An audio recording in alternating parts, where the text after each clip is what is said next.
Assalamualaikum warahmatullahi wabarakatuh.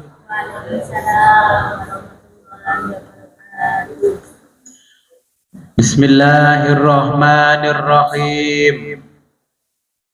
Alhamdulillahi rabbil alamin. Wa bihi nasta'inu ala umurid dunya waddin. Wassalatu wassalamu ala ashrafil anbiya'i wal mursalin Sayyidina wa habibina Muhammadin wa ala alihi wa sahbihi ajma'in. Amma ba'du, la hawla wa la quwata illa billahil aliyyil azim. Alhamdulillah, pada malam hari ini kita diberikan kenikmatan yang sangat luar biasa oleh Allah, sehingga kita bisa kembali ngaji kitab filsafat Hidayatul Hikmah. Sebelum kita mulai pengajian ini, marilah kita berkirim Fatihah terlebih dulu kepada junjungan kita baginda Nabi besar Muhammad sallallahu alaihi wasallam,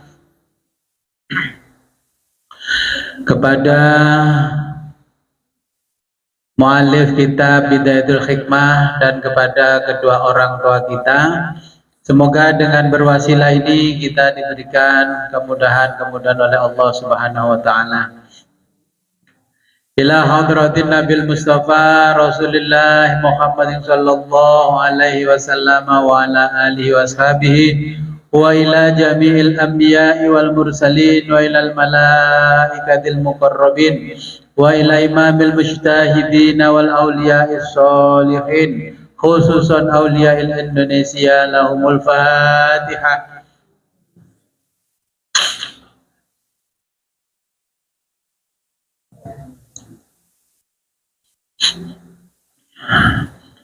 Wazumma ila hadratin Syekh Muhammad bin Ibrahim bin Yahya al-Qawami as-Sirazi wa Sayyid Muhammad Husain at-Tabatabai wa Aba Sadiqin Bajuri wa Ummi Khairatin Masudah. Lahumul Fatihah.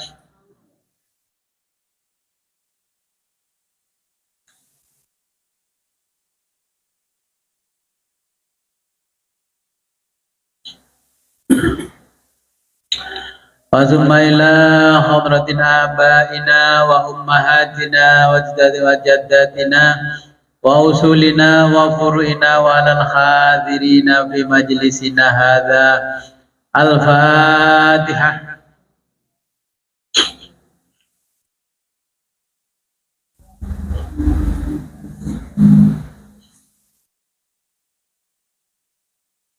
Bismillahirrahmanirrahim. Rabbana atina min ladunka rahmatan wa hayyi' lana min amrina rasyada. Rabbana atina min ladunka rahmatan wa hayyi' lana min amrina rasyada. Rabbana atina min ladunka rahmatan wa hayyi' lana min amrina rasyada. Ya Rabbi kafani izzan an takuna li rabban wa kafani fakhran an akuna laka abdan. Fawaffiqni ila ma tuhibbu. Allahumma ij'alni min ibadikas sholihin. Ya Rabbi kafani izzan an takuna li rabban wa kafani fakhran an akuna laka abdan. Anta li kama uhibbu fawaffiqni ila ma tuhibbu. Allahumma ij'alni min ibadikas sholihin. Ya Rabbi kafani izzan an takuna li rabban wa kafani fakhran an akuna laka abdan. Anta li kama uhibbu fawaffiqni ila ma tuhibbu. Allahumma ij'alni min ibadikas sholihin. Allahumma salli salatan kamilatan wa sallim salaman tamman Salli salatan jalali wa sallim salaman jamalin ala sayyidina wa maulana Muhammad. Allahumma bi salatika wa bi salati malaikatika bi salati rusul wa bi salatil anbiya wa bi salatil aghwas wa bi salatil abdal wa bi salatil aqtab as'aluka khassah bi salawati awliyail Indonesia ya Rabb ya Rabb ya Rabb an tusalli ala sayyidina wa maulana Muhammad wa taj'alha mahzunatan fi sahaifina bi sirrin nabi wa alin nabi wa ila hadratin nabi al-fatihah.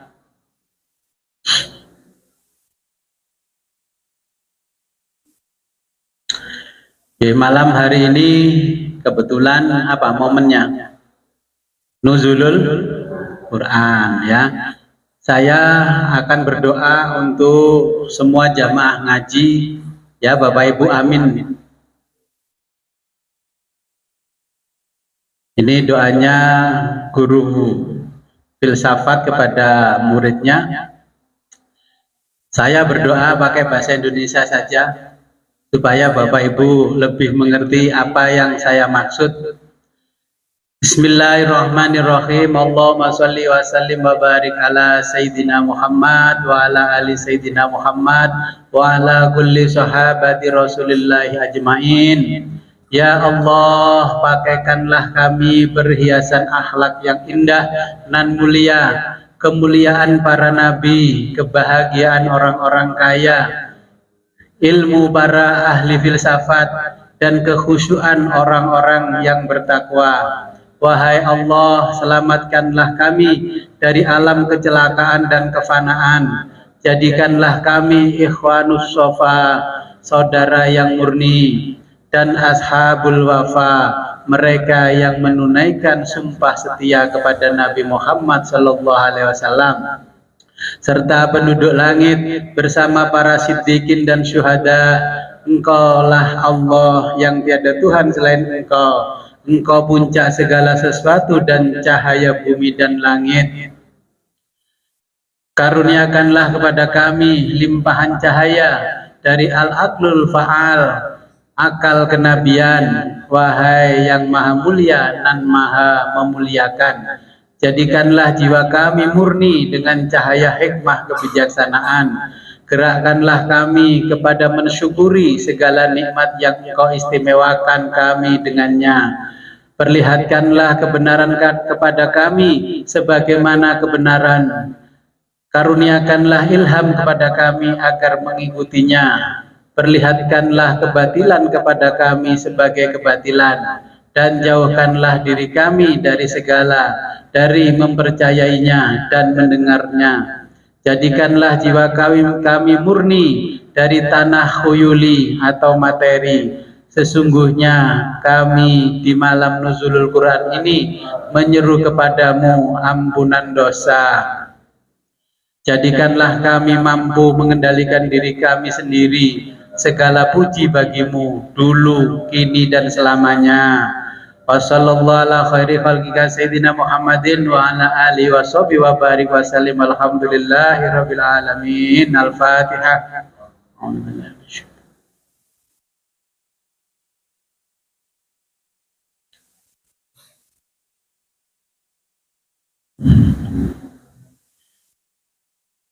Ini dulu guru filsafat, ya filsafat Muslim Islam, mendoakan murid-muridnya yang sedang belajar filsafat, ya agar akalnya diberi akal faal. Apa akal faal? Jadi akal faal itu akalnya kenabian. Selama ini kita minta tuntunan ibadah yang seperti Nabi, ya berdoa seperti Nabi, tapi tidak minta akal seperti Nabi. Nah ini doa minta diberikan akal faal, yakni atau akal seperti Nabi.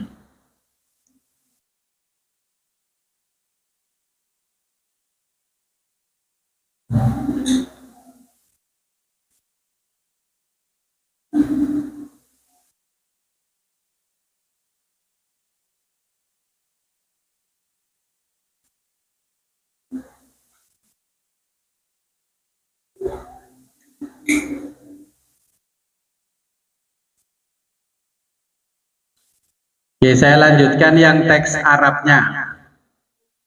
Kitab yang teks Arab ya, yang lanjutan kemarin.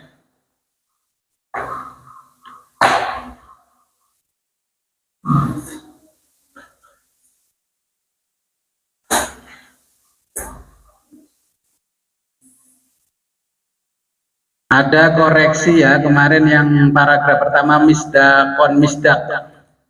Misdak itu ekstensi ya. Di halaman yang kemarin di bawahnya fasal itu kan ada misdakon. Sudah ketemu misdak. Ya, misdakon itu ekstensi.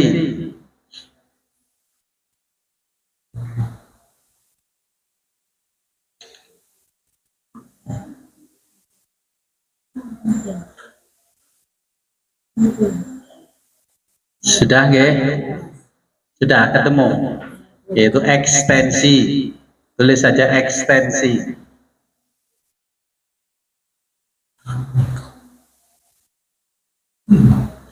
Sekarang kita baca paragraf kedua, wa qad ikhtalafal hukama'u fil asili minhuma.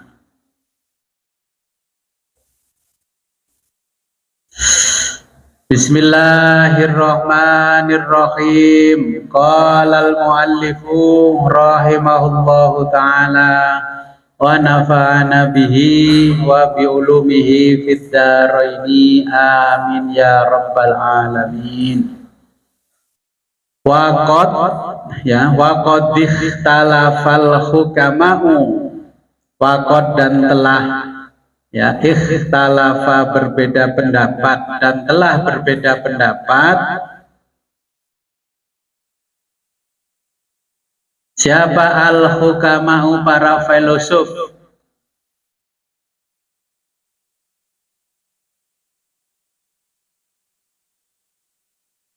fil asili dalam prinsipalitas,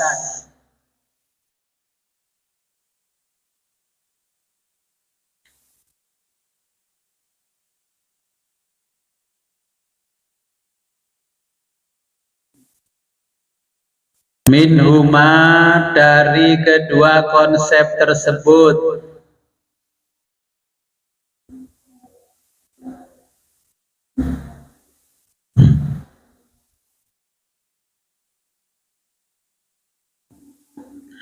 fadhahaba maka berpandangan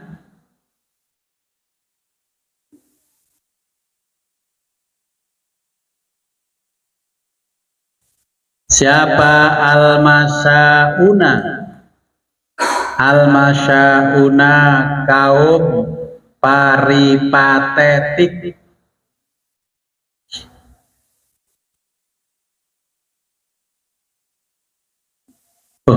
bukan paripatetik kalau masyaun, sorry kaum iluminasionis. Oh iya betul masyauna kaum paripatetik. Ya, kaum paripatetik bukan isrokiun. Al masyauna kaum paripatetik.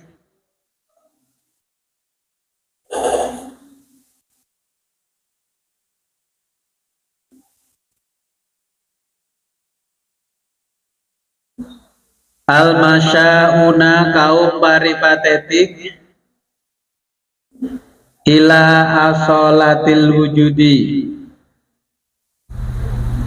ila pada asolatil wujudi, prinsipalitas wujud,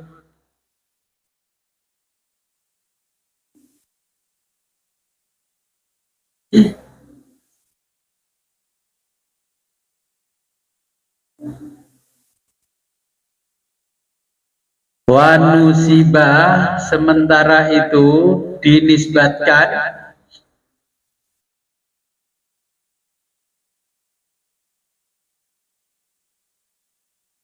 hilal isyraqiyina kepada kaum iluminasionis,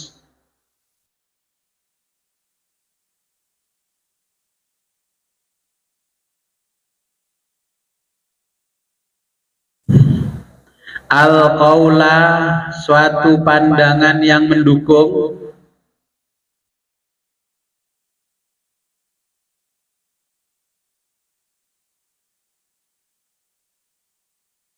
Bi asolatil mahiyati, kemendasaran kuiditas.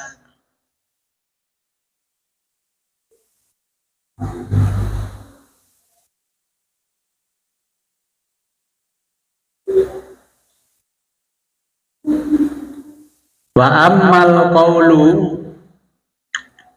wa amma, dan adapun al qaulu, pandangan itu,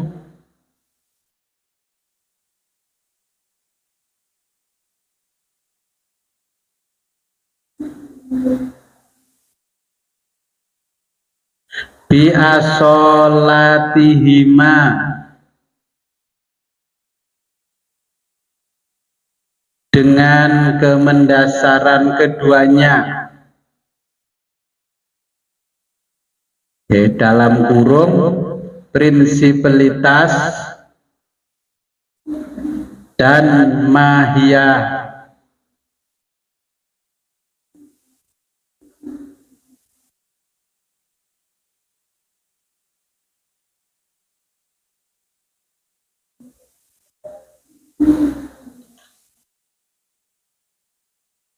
Ma'an, sekaligus.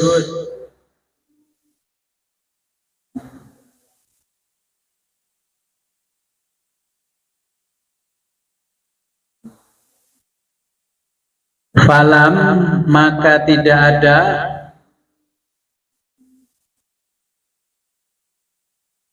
yadhab, yang mendukung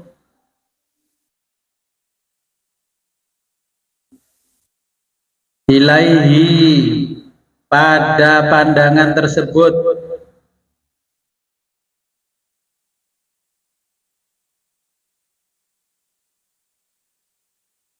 ahadun, salah satu,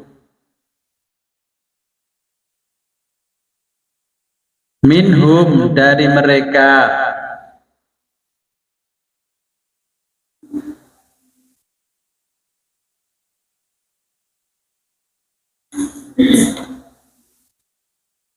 liistilzami dzalika, liistilzami, konsekuensi,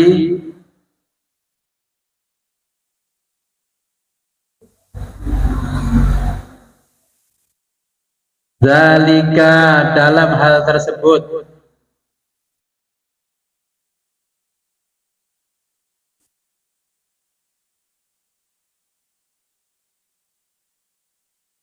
kaunu kullu syai'in,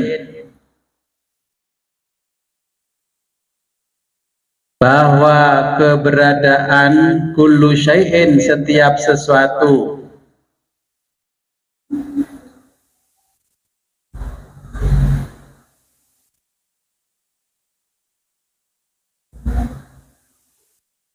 syai'ani,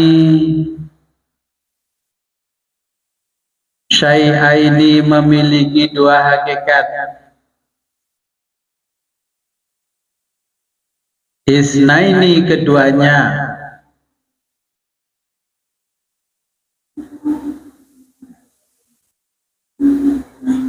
wahwa, adalah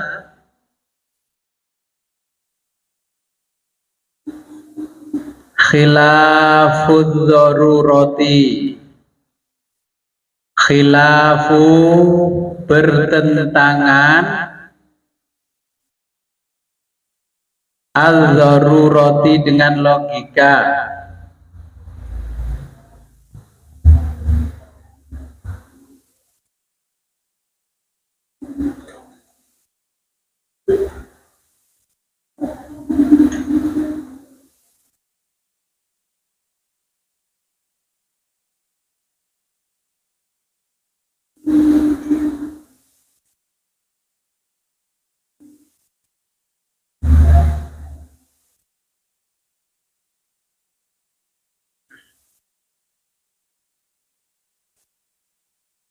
wal haqqu dan yang benar,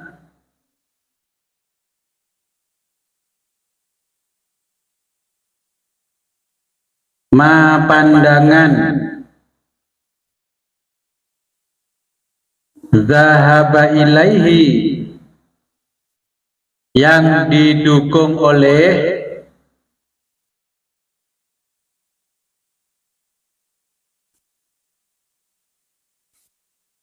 al-masyauna, kaum paripatetik,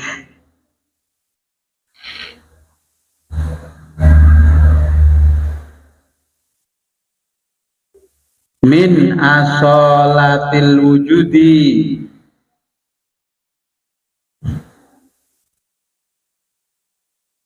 min asolati prinsipalitas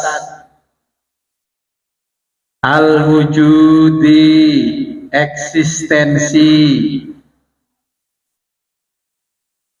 Oke, kita berhenti di paragraf ini dulu.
Yang di zoom ini kelihatan.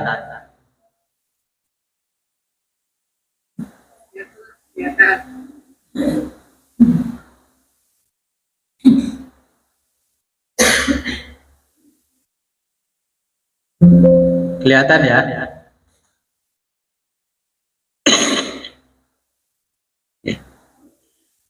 Nah, pada malam hari ini kita akan mentelaah, ya, ini telaah prinsipalitas konsep kemendasaran wujud, ya, dari hikmah muta'aliyah Mola Sadra, ya, yang kapan hari saya tunjukkan kitabnya, ada banyak jilid itu, ya, karena kitab Bidayatul Hikmah ini mengambil intisari dari al-hikmah al-muta'aliyah, ya,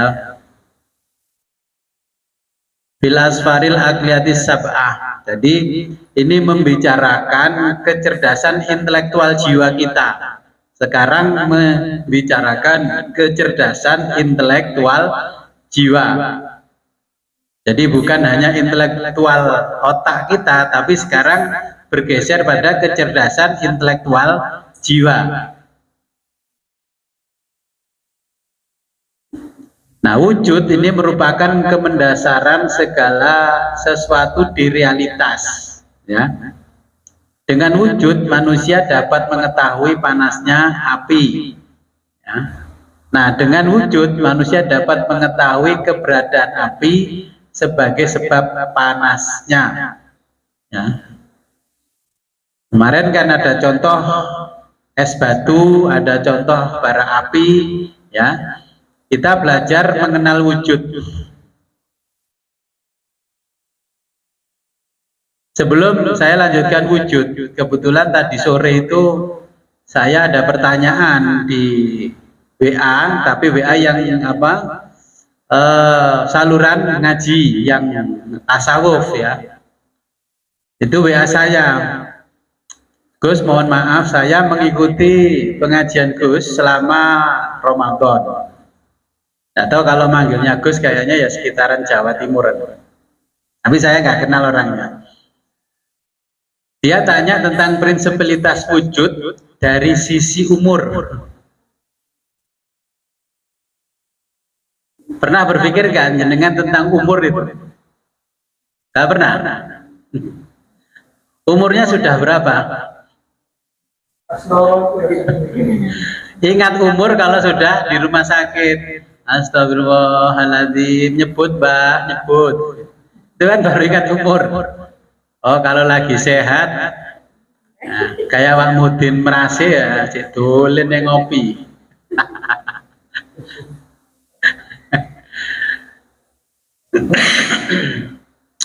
Jadi kalau dilihat dari telaah prinsipilitas adanya wujud umur, ya umur itu bahasa Inggrisnya age, ya.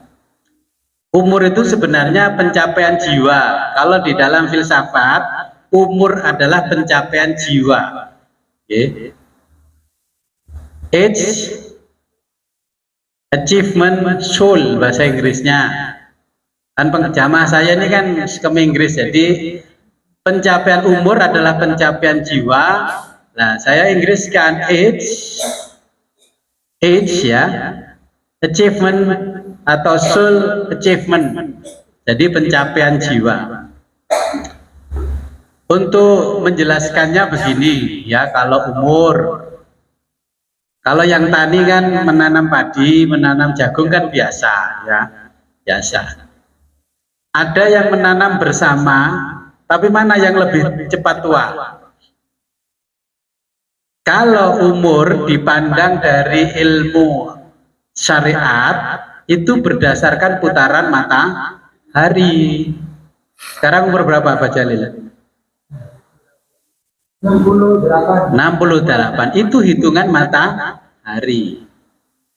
Kalau pencapaian jiwa, hitungannya bukan matahari. Siapa yang paling cepat sampai di tempat tujuan itulah orang yang umurnya lebih tua, walaupun pencapaian putaran matahari lebih mudah.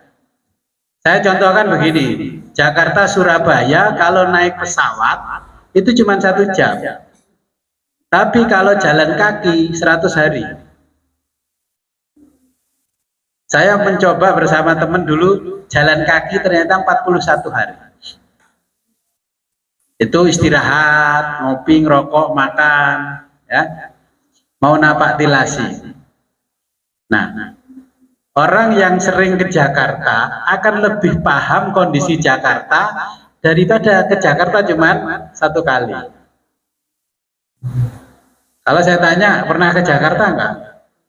Enggak pernah, berarti pencapaian jiwanya masih belum jauh. Jakarta ya garuh.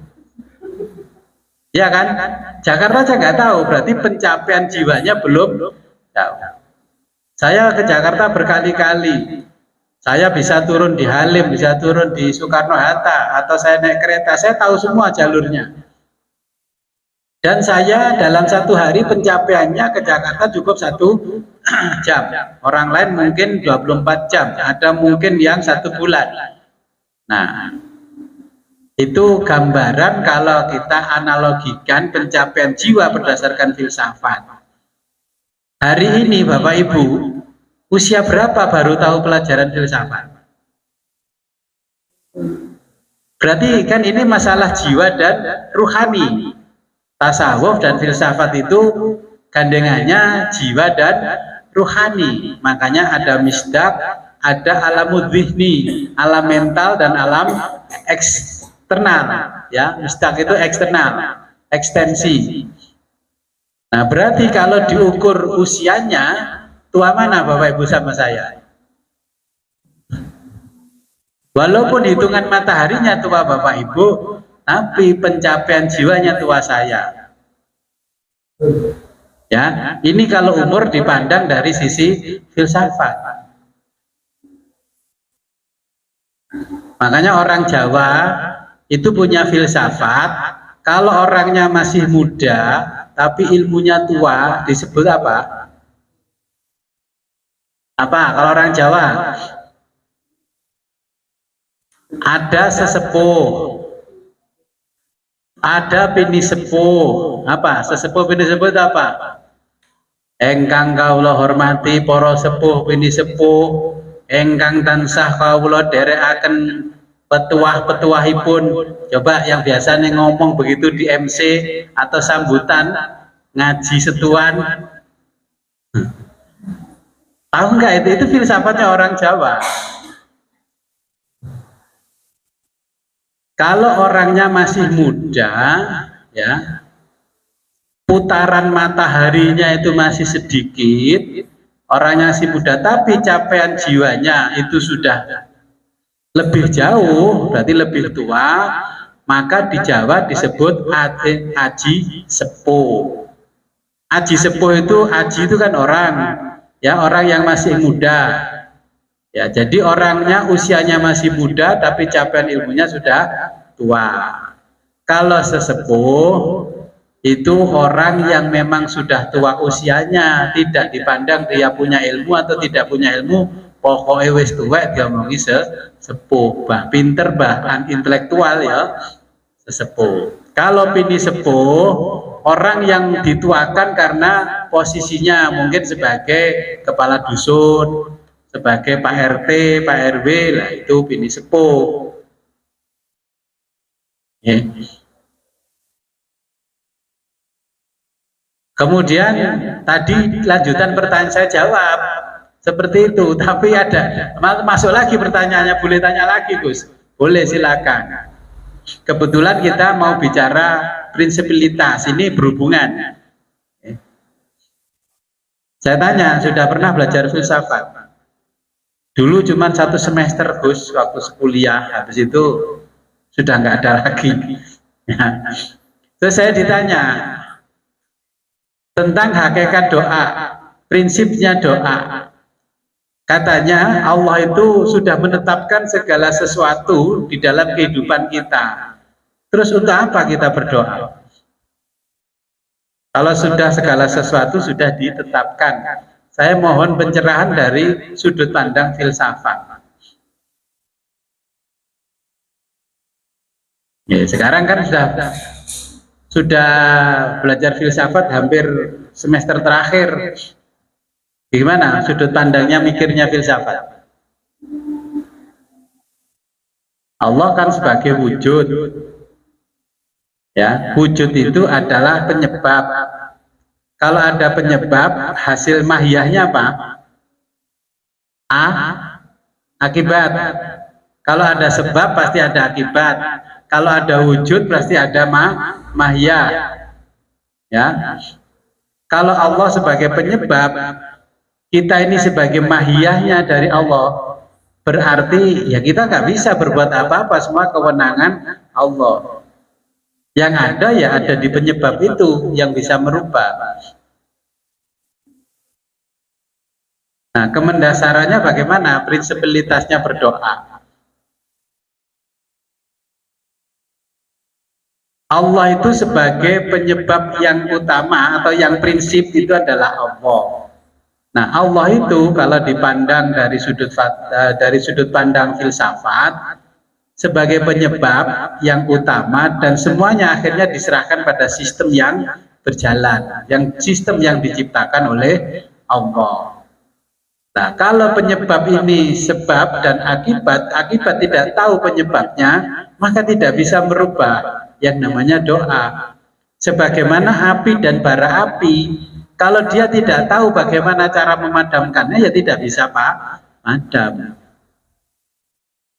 Doa itu sama dengan ikhtiar kita dalam bentuk kata-kata. Jadi Allah bisa merubah karena kita tahu sistem yang dijalankan oleh Allah, karena kita makrifat. Orang filsafat kan makrifat. Jadi cara berdoanya seperti ini. Bagaimana cara memadamkan api, kita tahu. Boleh memadamkan api dengan cara mendatangkan pemadam kebakaran, atau dengan cara ini sorban dipukulkan ke apinya terus mati. Ya kan ada juga seperti itu. Ya. Jadi ingat, usia kita ini sudah berjalan terus pencapaiannya. Yang jalan lambat, ya, yang jalannya lambat menurut hitungan matahari, maka itulah yang usianya akan terputus di tengah jalan. Artinya apa? Ketemu garis, namanya border, bahasa Inggrisnya, bahasa Arabnya syakarot. Syakarot itu kan garis batas antara dunia dan akhirat. Karena sudah di garis batas, maka orang itu maut. Nah, sakaratul maut. Kenapa orang kok tidak cepat sampai ke Jakarta? Karena jalan kaki, karena ngontel. Yang ngontel itu lebih cepat lelah apa enggak? Yang naik pesawat kan lebih nyaman, walaupun resiko jatuh. Semua ada resiko, memang lebih baik mana? Nah, makanya kalau punya usia yang putaran mataharinya masih banyak kosong, gunakan untuk pencapaian jiwa itu yang lebih besar supaya umurnya panjang. Mobil kalau sering diservis sama enggak cepat rusak yang mana? Motor nggak pernah diservis, kalau pagi wung wung wung wung wung wung gitu aja, itu uang desa-desa wung wung wung wung, itu nggak akan ada pencapaian. Digias banter-banter tambah jebol. Ya, jadi ini kemendasaran yang nanti juga akan kita bahas. Bisa mengukur nggak usia 70 tahun kira-kira kurang berapa langkah? Filsafat harus bisa menjelaskan. Umatnya Nabi itu diberikan usia antara 60 sampai 70.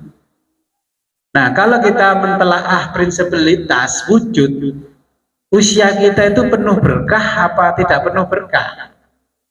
Pilih mana, usia penuh berkah atau tidak penuh berkah?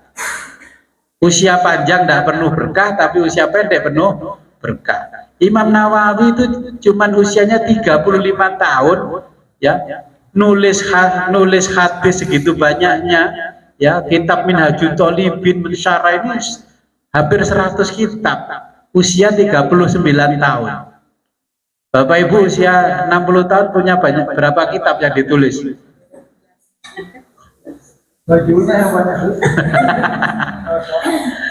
Ya, begitu mau minta al ilmu nurun apa? Jadi itu yang pencapaian jiwa kita, ya. Terus berapa banyak sedekahnya? Kan kita bisa ngitung perjalanan kita sampai ke ambang halaman terakhir rumah kita, bisa ngitung. Ya, ini telaah prinsipalitas konsep kemendasaran wujud. Wujudnya manusia sudah diwujudkan oleh Allah sebagai manusia, kita akan berjalan di muka bumi dan nanti batas akhir itu namanya ajal, ya. Kalau 70 tahun ternyata capaian jiwanya masih 1%, insya Allah diajar malaikat. Loh, insya Allah, nggak saya pastikan. Nah, terus ditanya malaikat, man robuka, nggak tahu. Nah, kan berarti pencapaian jiwanya kan nggak ada. Ditanya waman nabiyuka, nggak tahu. Wama kita buka, nggak tahu. Apalagi ditanya, kamu tahu nggak filsafat yang namanya paripatetik? Ya tambah nggak tahu. Nah, kalau kita pencapaian jiwa kita sudah jauh, ketika ditanya malaikat maut, ya di sana ketika Mungkar Nakir bertanya, man robuka, jawab aja, saya sudah belajar kemendasaran wujud, saya sudah telaah prinsipalitas konsep kemendasaran wujud, as-sholatul wujud, yang disebut wujud itu Gusti Allah. Kok masih tanya? Yang disebut wujud dari kemarin itu sebenarnya Allah, bukan yang lain. Saya memang nggak menjelaskan dari awal wujud itu. Yang wujud, yang mendasar adalah Allah, yang lain itu tidak ada. Yang lain hanya tampilan dari Allah. Mahiyahnya Allah.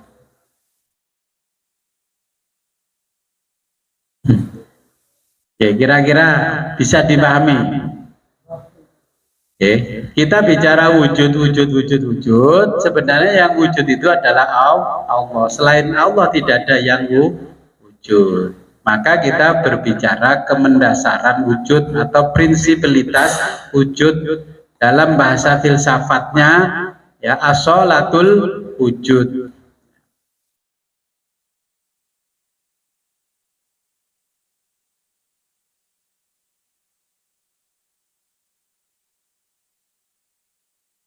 Nah, karena ini merupakan isu yang berkembang dalam kajian filsafat Islam yang dilatar belakangi oleh penawaran seorang filosof besar namanya Mula Sadra. Jadi Muhammad bin Ibrahim bin Yahya Al-Qawami As-Sirazi.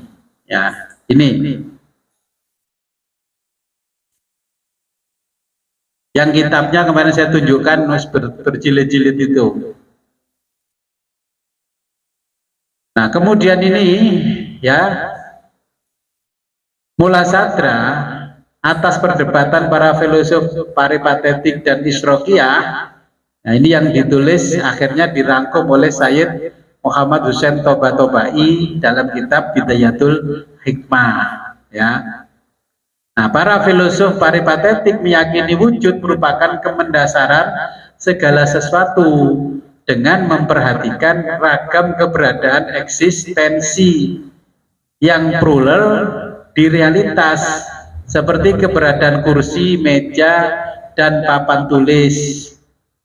Nih, ini ada meja terbuat dari apa? Kayu, kemudian ada pakunya, kemudian ada spons, kemudian ini ada apa pembungkusnya semuanya. Nah, ini setelah terjadi menjadi satu, wujudnya tampak, maka itu disebut kursi atau meja. Bila dipisah-pisahkan, berarti wujudnya tidak mendasar. Itu hanya mahiyah dari wujud yang tadi menjadi satu.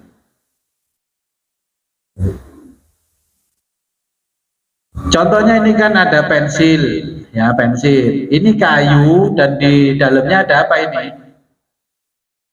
Tahu gak namanya pensilnya dalam ini? Bagaimana tahu wujudnya aja nggak tahu namanya.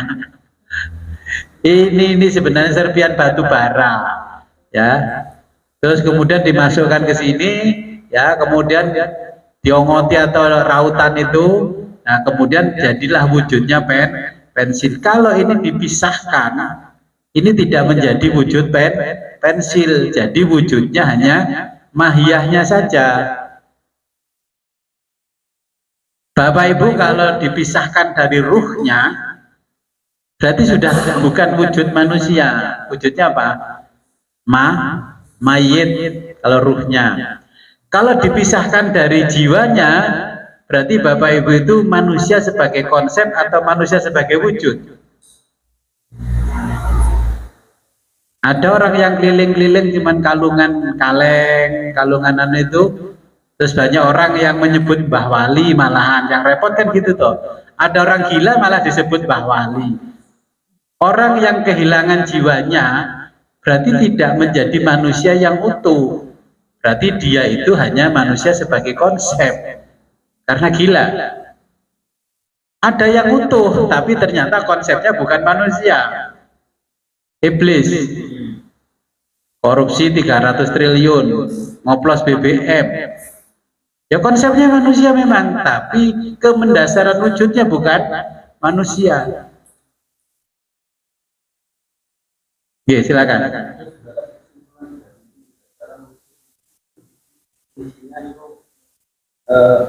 Dari berapa mayat?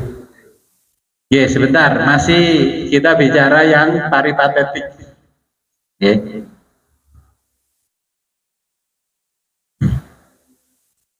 Jadi semua yang wujud ini ya, adalah tampilan dari yang wujudnya mendasar. Kalau kemarin ex nihilo ya, itu berbeda sudut pandangnya dengan kita yang punya filsafat tentang penciptaan ya. Allah mengambil materi dari dirinya. Jadi creatio ex materia, kalau yang ada di Islam berbeda dengan yang ada di luar Islam, karena Allah ya memanifestasikan dirinya dalam bentuk nur, nurun ala nur kalau di Quran, ya. Jadi Allah tidak mengambil materi dari luar dirinya.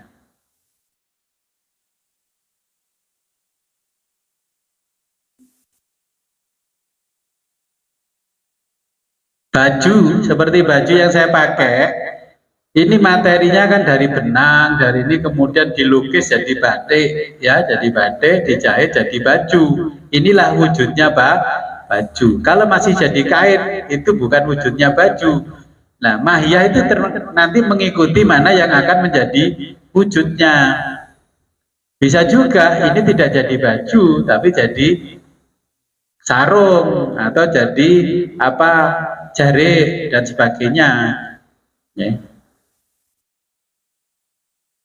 Jadi akhirnya nanti mahiyah itu bisa diterjemahkan menjadi eksistensi, keberadaannya.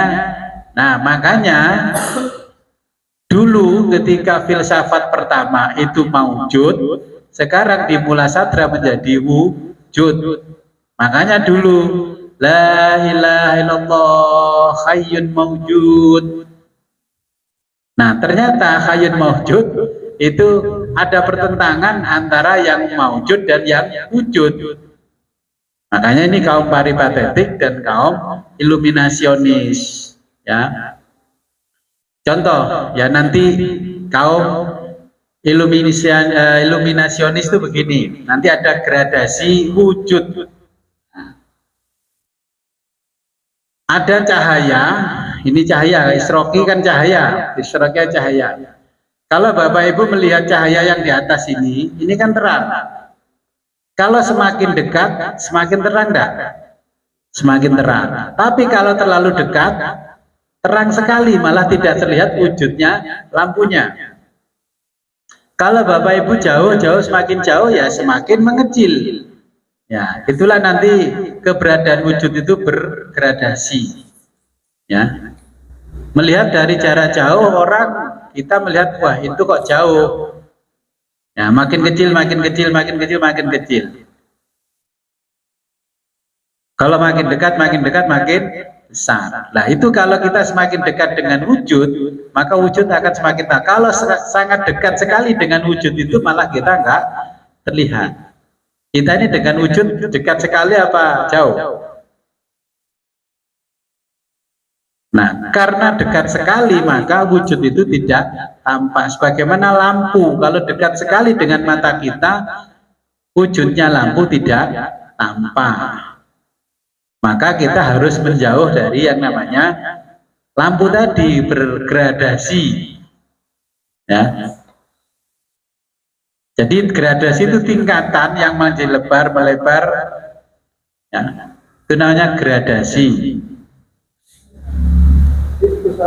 Yes, silakan.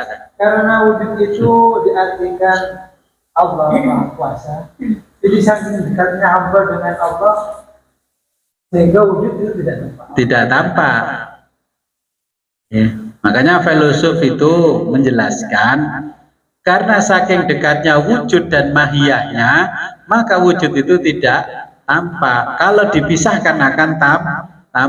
Kapan pisahnya wujud dengan maujudnya? Berarti ketika mati baru kita akan melihat.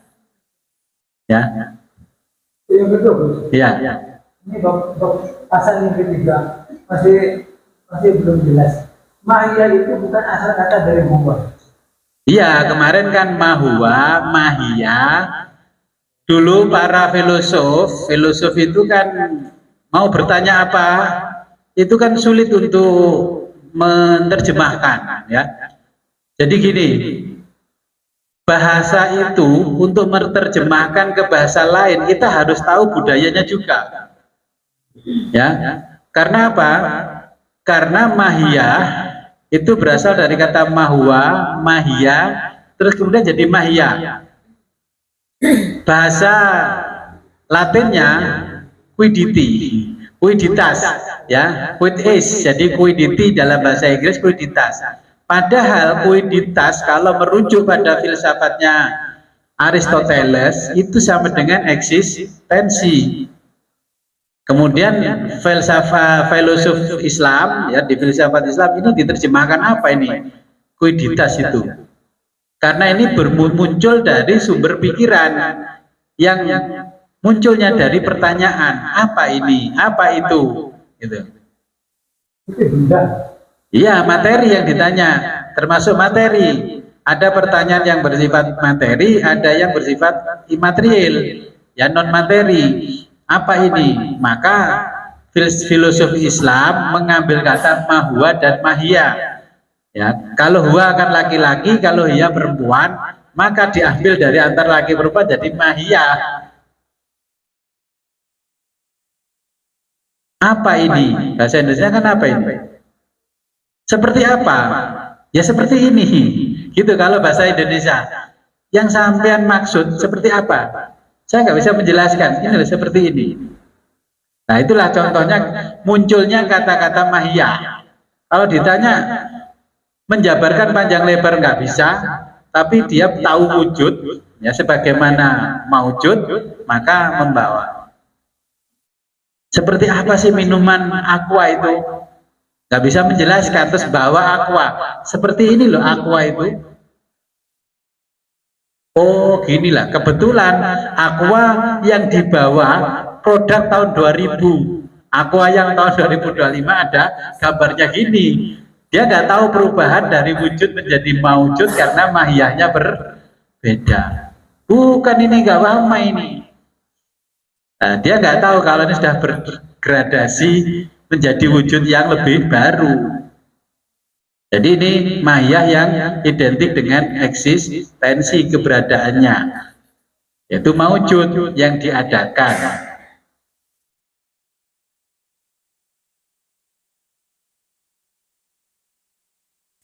Sama dengan orang punya mobil Avanza, katanya Avanza warna catnya menurut BPKB-nya kok hitam, kok ini nggak hitam? Oh ternyata ini kemendasaran wujudnya itu hitam, ini menjadi keputih-putihan sebab di stiker. Ya, itu ada mahiyahnya antara wujud yang mendasar, ya prinsip totalitas wujud dengan wujud yang mahiyah. Akhirnya digosok sama polisi waktu balik nama, ini mana katanya hitam ke warna ini. Pak, saya sisakan 2 cm ini Pak warna hitamnya. Itu kalau dipinjamkan ke bank kan nggak bisa itu yang di stiker-stiker, harus dirobek stikernya. Wujudnya harus wujud asli. Ya ini as-sholatul wujud, tidak boleh wujud duplikasi.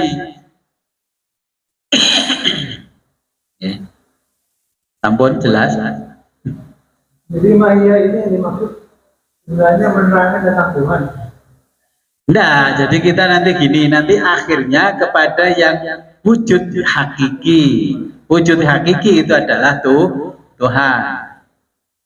Ya, jadi yang ini semua wujud berasal dari wujud hakiki.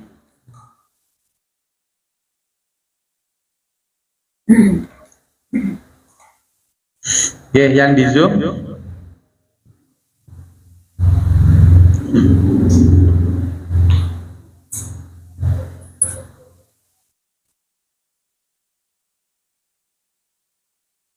Sudah paham dengan wujud? Jadi, monggo. Yang terakhir kan jelas. Yang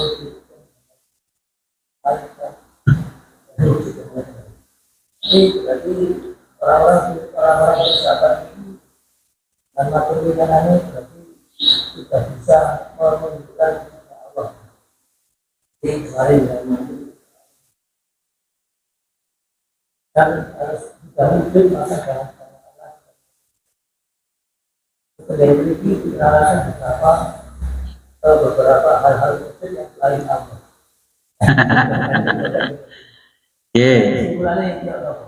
Gimana ini wujud-wujud bisa menjadi wujud yang banyak?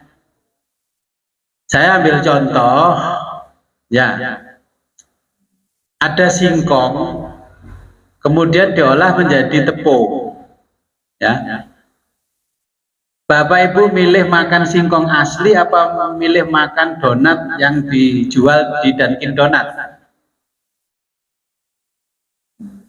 Yang dijual di Dunkin Donat itu ya asolatul wujudnya ya singkong.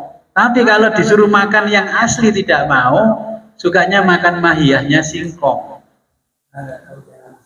Nah, karena dianggap kita berkenalan sama yang wujud asli itu kurang keren, maka wujud itu dirubah menjadi mahiyah. Kita orang Indonesia, wabil khusus orang Jawa, makan pakai nasi, lauknya pakai peyek. Ada gizinya enggak? Wong itu tepung jadi beras digoreng jadi peyek.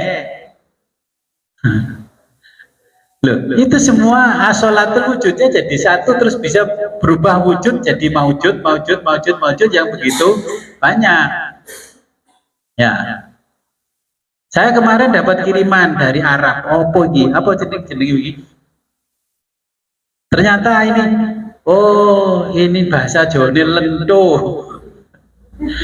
Tulisannya bahasa Arab, ini bawa dari Arab deh, begini makanan orang. Ya memang yang bawa orang Arab. Wah, saya tanya, apa yang Mbak? Apa nih jenis?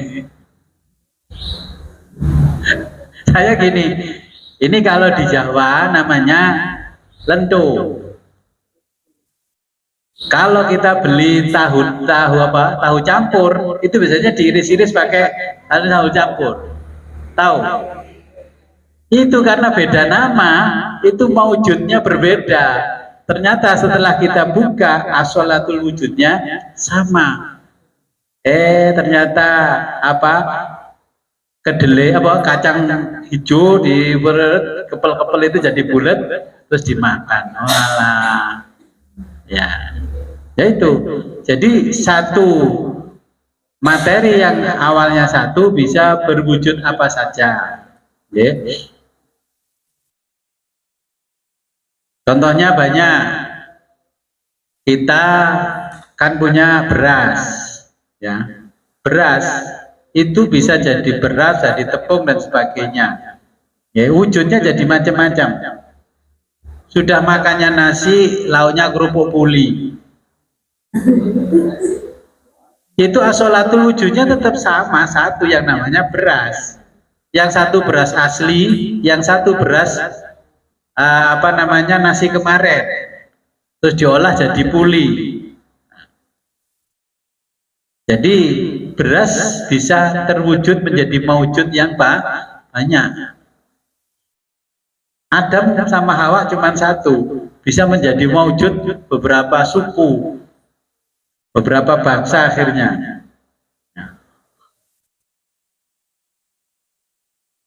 Kira-kira gimana? Ini saya bicara kemendasaran wujud, ya itu orang filsafat ingin mencapai kepada Tuhan yang Maha Esa itu diteliti wujudnya sampai detail. Ini asli Allah apa enggak kan sebenarnya kan gitu nanti.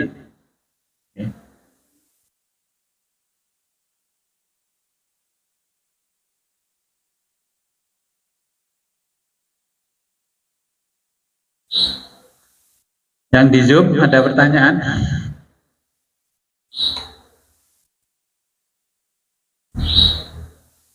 Tapi di dalam Al-Quran pertanyaan tentang Allah, jawaban Allah kan hanya memperlihatkan adanya langit dan pada kebesaran keberadaan Allah, kekuasaan ayat-ayatnya itu. Iya, kalau di Quran kan Allah adalah yang maha besar, maha kuasa, penguasa langit dan bumi. Itu kan cuma informasi, ya informasi yang disampaikan kepada kita. Lah kita itu mencari kebenaran, buktinya kalau Allah itu penguasa langit, penguasa bumi. Karena zaman filsafat Yunani kuno, orang itu menangkapnya Tuhan itu bukan Tuhan, tapi para dewa, ya, para dewa.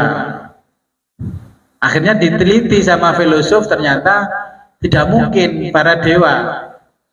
Kalau kekuasaan ada di tangan dewa, pasti akan terjadi perselisihan kalau mengambil keputusan. Nah, dalam filsafatnya Yunani itu namanya determinisme. Mengambil keputusan takdir nggak akan bisa adil karena Tuhannya banyak.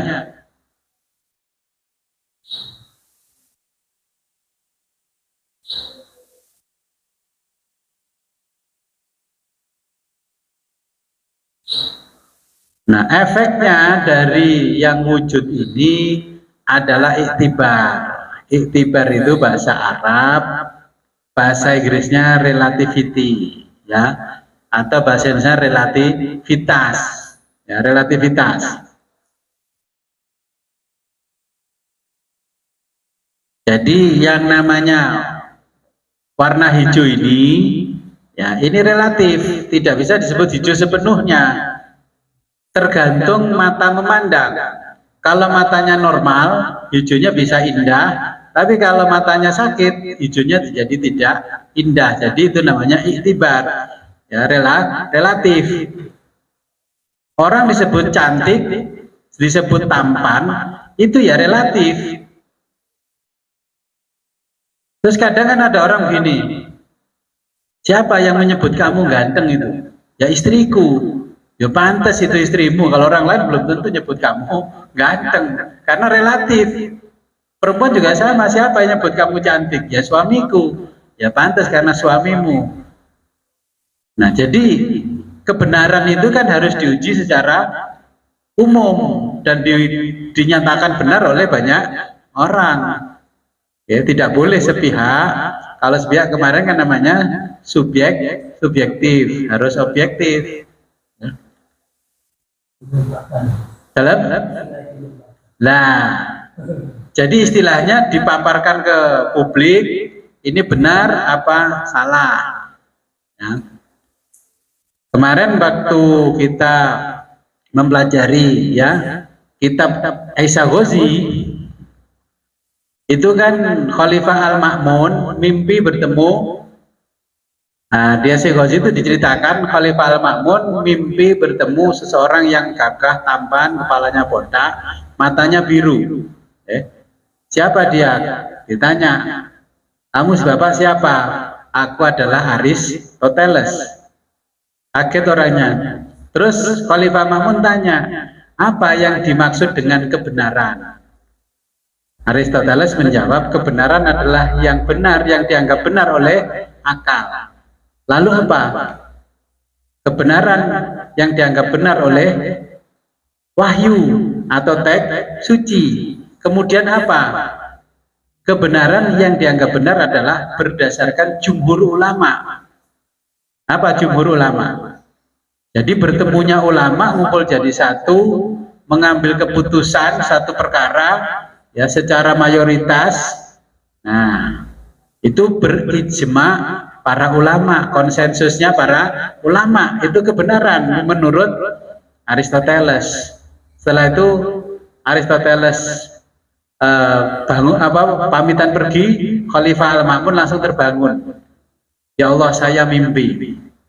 Langsung seketika beliau memanggil sekretaris kerajaan ke Khalifahan, kirim surat ke Raja Romawi untuk pinjam buku filsafat Yunani untuk diterjemahkan ke dalam bahasa Arab. Ya mulai itulah orang Arab kenal filsafat. Termasuk orang Islam yang tadinya khalifahnya kan Islam, Khalifah Al-Ma'mun, ya, khalifah ke-7 di Bani Abbasiyah. Itu awalnya Islam jadi maju, yang diajarkan matematika, astronomi, kedokteran, ya, fisika. Ilmu agama dipelajari di madrasah diniyah, bukan di Madrasatul Al-Hikmah. Ya, jadi dulu itu sekolahnya Baitul Hikmah dulu, baru ke madrasah. Sekarang madrasah Al-Hikmahnya S2, S3. Makanya orang Islam dulu pinter-pinter karena semua orang punya Baitul Hikmah. Makanya dulu diterjemahkan semuanya oleh Khalifah Al-Ma'mun sehingga orang tahu kerangka berpikir bagaimana yang logis, berpikir yang rasional, ya. Akhirnya Islam mampu dipahami secara rasional, secara ilmiah, tidak secara doktrin. Ya, makanya sampai muncul yang namanya ilmu kalam, teologi di dalam Islam. Ya, akhirnya berkembang pesat itu keilmuan. Nah, setelah periodenya Mula Sadra sampai hari ini tidak ada muncul seperti di era Al-Ma'mun.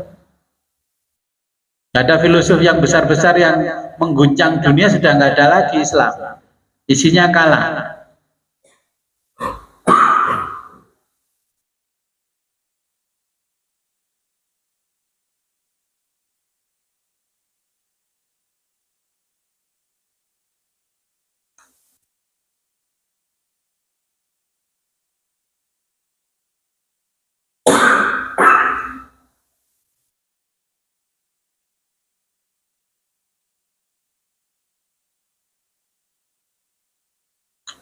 Oke, ada pertanyaan?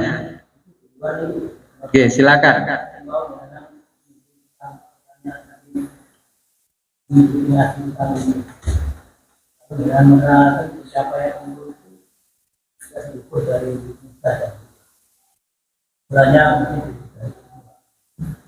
Malah dengan menjatuhkan kata ini masih kurang dari Pak.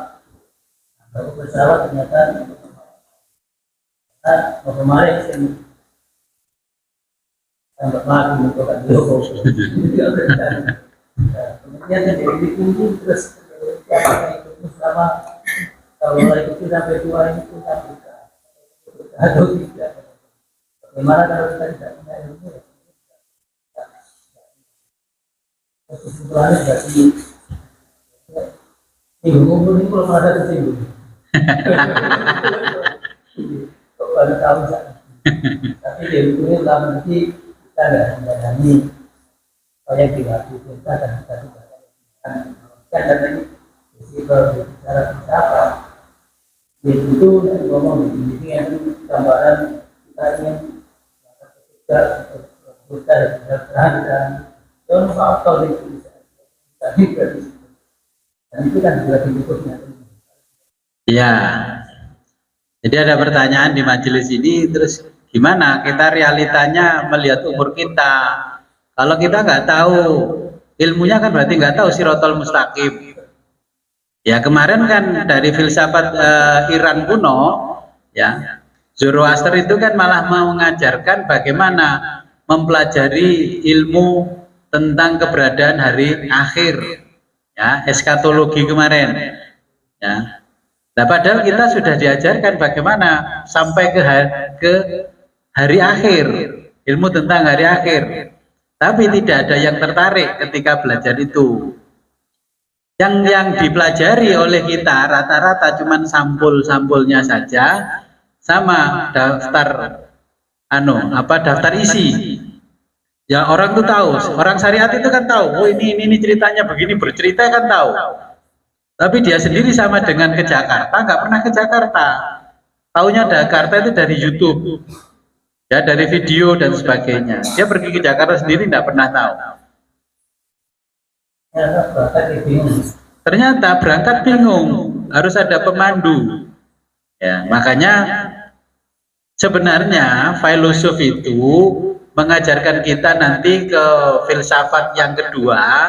Itu filsafat tentang bagaimana mencapai kebahagiaan yang hakiki, kita menghadapi jiwa yang hakiki, ya. Itu nanti, ini kita masih mengenal wujud dulu sebagaimana maujudnya. Nah, contohnya kita diajarkan sholat yang benar itu yang bagaimana? Selama ini banyak orang yang berbeda pendapat tentang sholat.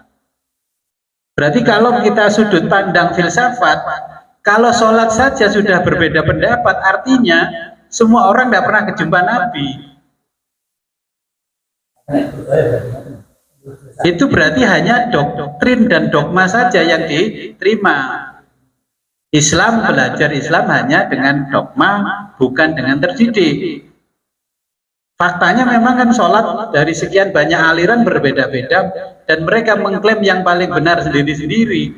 Itu kalau dipandang dari sudut pandang filsafat kemendasaran maujud, jelas sama semua, tidak pernah berjumpa dengan Nabi, hanya berdasarkan hadisnya Sahih Bukhari Muslim, dan mereka memahaminya, mendefinisikannya juga berbeda-beda.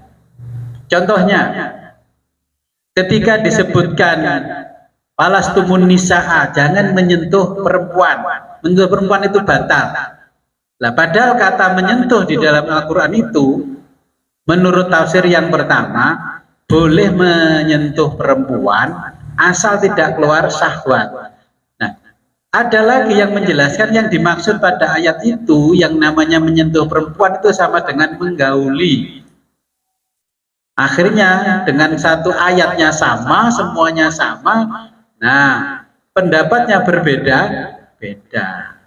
Kalau ayatnya sama, pendapatnya berbeda-beda, bisa dipastikan secara filsafat, fikih itu hanya budaya.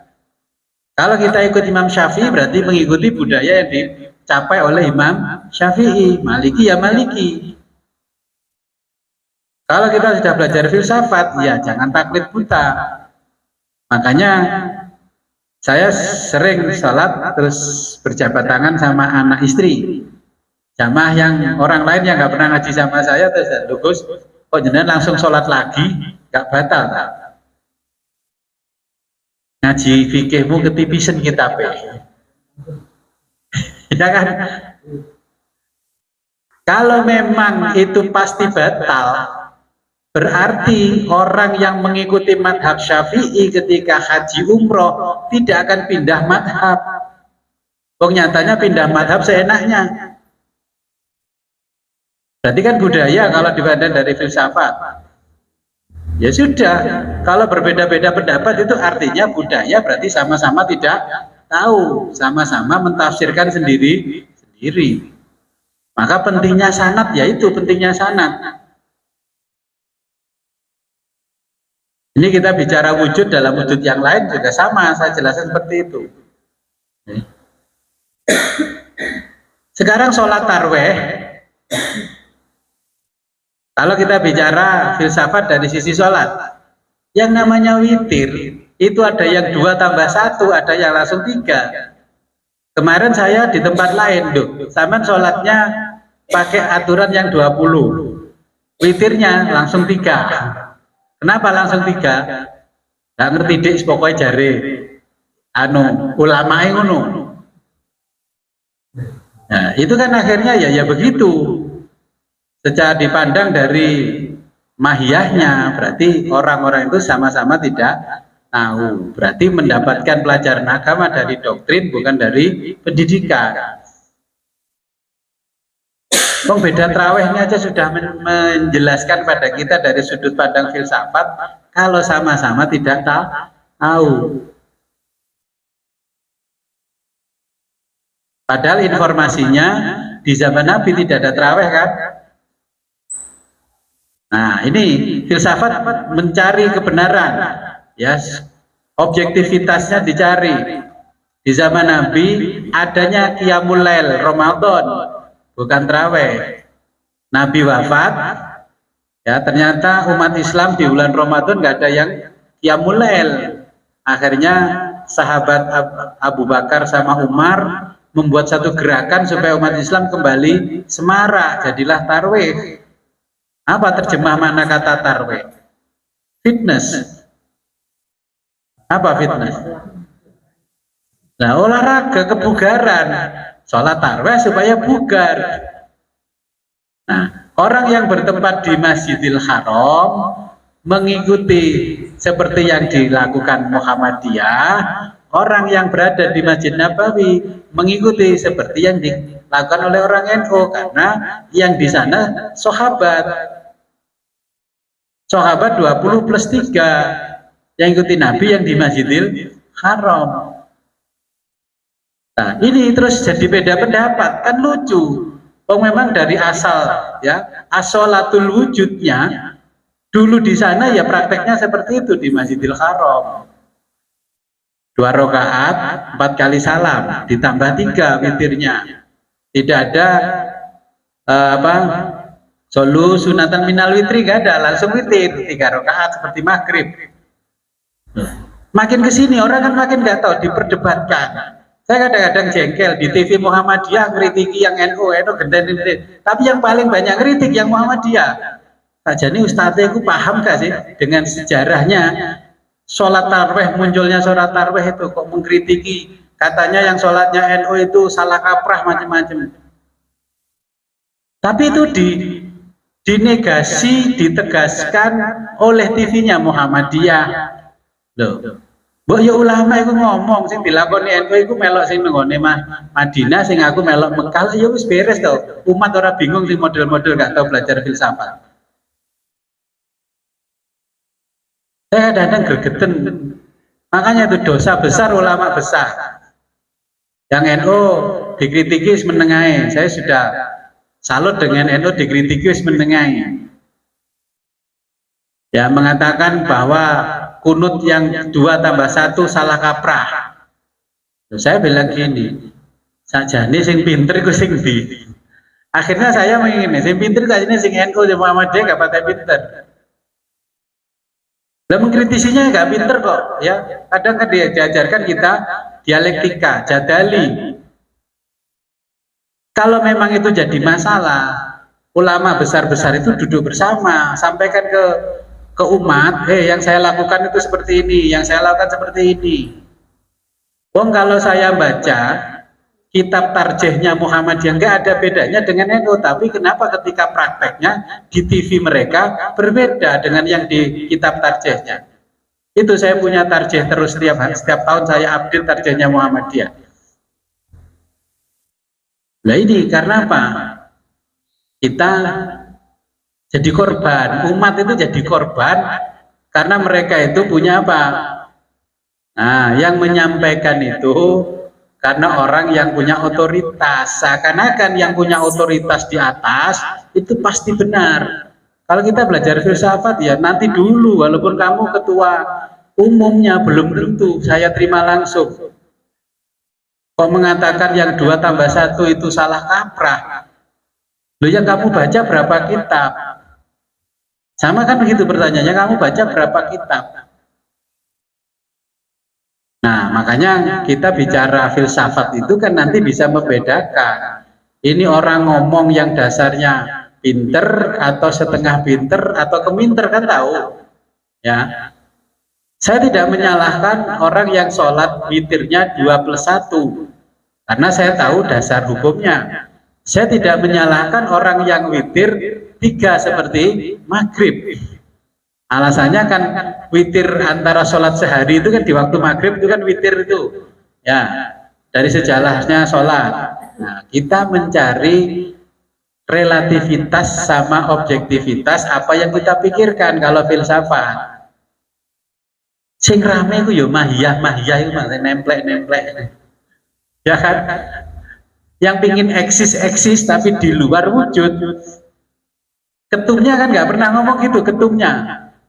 Ketum Muhammadiyah nggak pernah ngomong, ketum NU nggak pernah. Tapi bawahannya itu ngomongnya yang celomet. Ya saya berani ngomong karena apa? Ya kita kan bisa mengakses itu.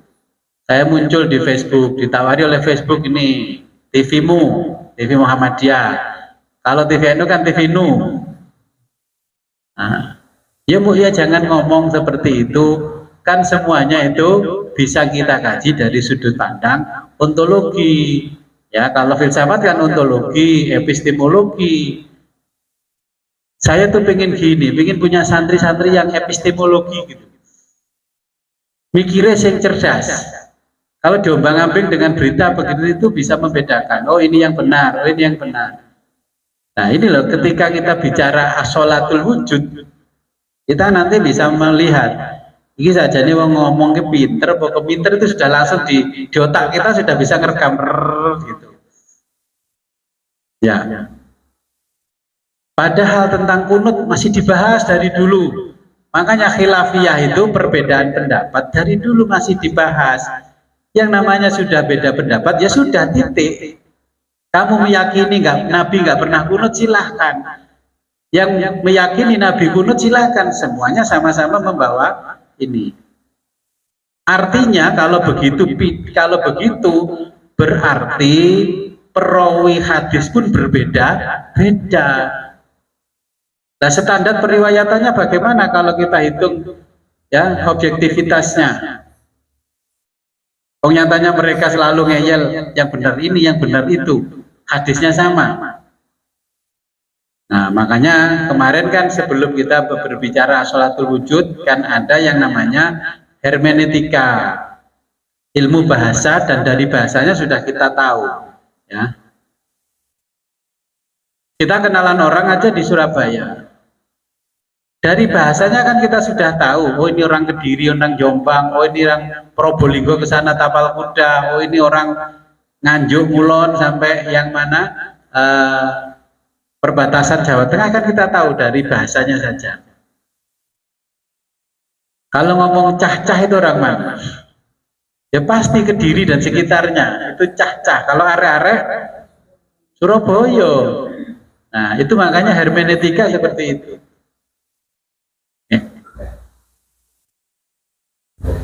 Jadi saya mengajarkan begini bukan bermaksud jenengan harus menentang orang-orang itu, enggak. Tapi kan tahu, iku Ustadz ngomongnya kok ngono.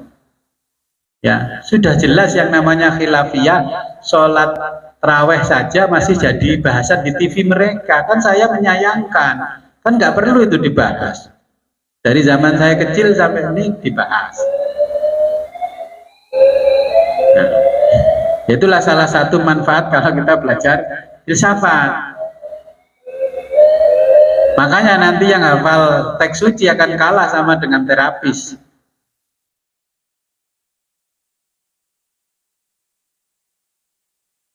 Ya, ada pertanyaan.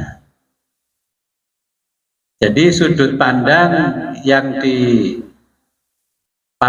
oleh kaum paripatetik itu berbeda dengan kaum iluminasionis ya. Jadi kaum paripatetik menganggap wujud ini dari asalnya. Nah, munculnya ini berarti dari alam internal. Nah, kalau Isroqi ini karena dari luar itu bisa menunjukkan apa yang ada di dalamnya. Ini lampu, pancaran lampu bisa kita tangkap dari luar diri kita. Kita tahu wujudnya lampu. Ketika berada di ruang gelap, kita tidak bisa melihat apa-apa. Tapi ketika berada di ruang gelap, ya, walaupun ada wujud apa-apa, kita tidak tahu apa-apa. Maka dibutuhkan cahaya yang bisa menolong untuk menjelaskan yang wujud tadi. Kalau di ruang gelap bisa nggak mengidentifikasi benda? Nah, sebenarnya sama, hanya cara berpikirnya beda. Kalau yang Isroqi ya seperti itu, yang paripatetik dari wujudnya yang asli seperti ini. Tapi sebenarnya kalau kita belajar filsafat itu bukan kesalahan, itu masih kekurangan yang akhirnya disempurnakan oleh kaum iluminasionis ya, Isroqi. Okay.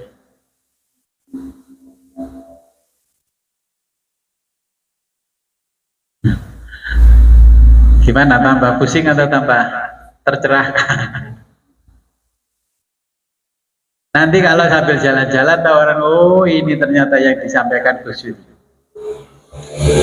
Ya saya berkali-kali saya berkali-kali, bahkan 2 kali kemarin kan saya tahlilan 2 kali.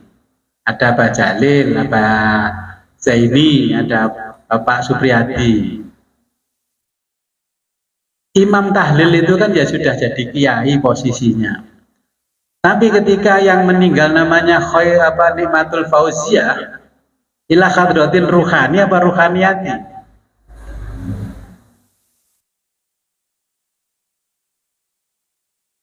Nanti tak bisi kok gak pena, gitu. Saksinya 3 orang ini. Loh, kalau kita sudah belajar filsafat, berarti keilmuannya sedalam apa? Padahal sudah jelas perempuan yang meninggal ila hadratin ruhani Ibu Nikmatul Fauziyah. Saya ya tadi sore itu ikut karena waktunya sore saya ya ikut.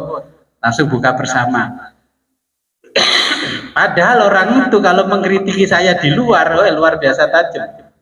Berhadapan sama saya nggak berani, malah salah-salah. Itu tak kritik kok, ya. Karena kita belajar filsafat, kita kan tahu diri dan tahu bagaimana menundukkan diri. Orang-orang itu paling banyak mengkritik saya. Nah, kenapa? Karena dia tidak tahu filsafat kebenaran. Okay. Jadi mungkin saya titip pesan yang bisa menyampaikan kalau perempuan ruhaniyati bukan ruhi. Okay. Saya sudah contohkan berdoa 2 kali saya tadi. Wa ila hadratin ruhaniyati Ibu Nikmatul Fauzia. Dia kan kudune mikir 2 kali berhadapan sama saya kok Gus Fit kok ruhaniyati, kok saya ruhani. Tapi dia hafal tawasulnya Thariqah Qadiriyah Naksabandiyah, itu yang dipakai Thariqah Qadiriyah wa Naksabandiyah. Ketok iki jamaah cukir. Ketoke duduk bolone Abah Jalil duduk iki jelas ya. Ya kita kalau sudah belajar filsafat mau negur saja mikir-mikir. Karena di dalam filsafat berdebat dengan 1000 orang pintar lebih mudah daripada berdebat dengan 1 orang bodoh. Ya. Gak sumbut. Ya. Kalau nggak ada pertanyaan,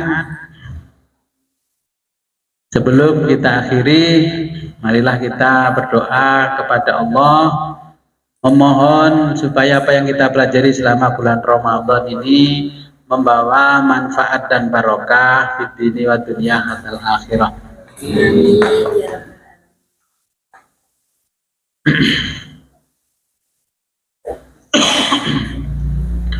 A'udzu billahi minasyaitonir rajim. Bismillahirrahmanirrahim.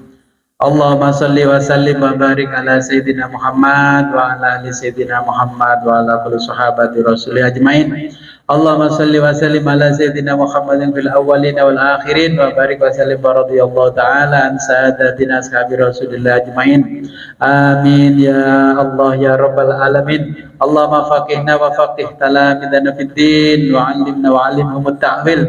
Allahumma arham ummat Sayyidina Muhammad, Allahumma ajbir ummat Sayyidina Muhammad, Allahumma aslih ummat Sayyidina Muhammad, Allahumma farij an ummat Sayyidina Muhammadin sallallahu alaihi wasallam. Allahumma anfa'na bima 'allamtana wa 'allimna ma yanfa'una wa zidna 'ilman yaqina. Walhamdulillah ala kulli hal wa na'udzu billahi min kulli hali ahlin nar. Rabbana taqabbal minna innaka antas samiul 'alim wa tub 'alaina innaka antat tawwabur rahim. Allahumma hdina siratal mustaqim, Allahumma hdina siratal mustaqim, Allahumma hdina siratal mustaqim. Siratal ladzina an'amta 'alaihim minan nabiyyin wa siddiqin wa syuhada'i was sholihin wa hasuna ulaika rafiqa. Dzalikal fadlu minallahi wa kafa billahi 'alima. Allahumma ya syahidan ghaira ghaibin wa ya ghaliban ghaira maghlubin wa ya qariban ghaira ba'idin ij'al min amrina ya Allah farja wa makhraja. Ya syariqal mustasqirin wa ya ghiyasal mustaghisin. Innaka ta'lamu ma kana wa ta'lamu khalana wa la yakhfa 'alaika syai'un min umurina. Rabbana atina fid dunya hasanah wa fil akhirati hasanah wa qina adzabannar. Wa shalli wa sallim ala jamil anbiya'i wal mursalin walhamdulillahi rabbil alamin. Al-Fatihah. A'udzu billahi minasyaitonir rajim. Akhirul kalam, ihdinas siratal mustaqim, wa billahi taufiq wal hidayah, wa ridwal inayah. Wassalamualaikum warahmatullahi wabarakatuh.